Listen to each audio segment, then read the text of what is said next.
दोस्तों नमस्ते, प्रणाम, हर हर महादेव। स्वागत है हमारे यूट्यूब चैनल में आप सभी का। बहुत ही प्यारा सोहर उठान गीत लाई हूँ, आप लोग सुनिए।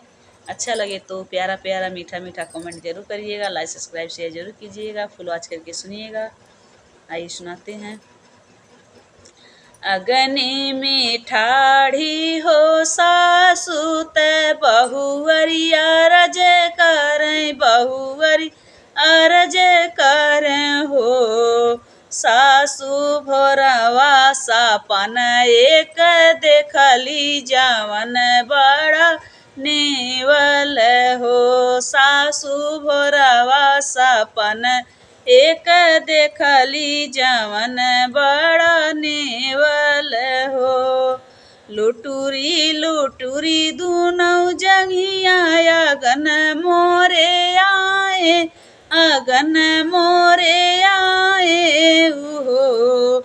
सासु बैठी ऊँची उतरवा मनहु कवन तपसा। सासु बैठी हैं ऊँची उतरवा मानहु कवन तपस्या इतना हो।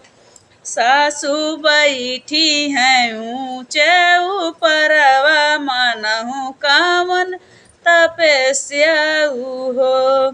इतना सुनी जब सासु आई समझावे हो। इतना जब सुना ही सासु तयम समझावे हो। बहुअर वही हैं श्री राम भगवान, लालन कोखी हुई हैं हो। बहुअर वही हम श्री राम भगवान, कोखिया तुहरे हुई हैं हो।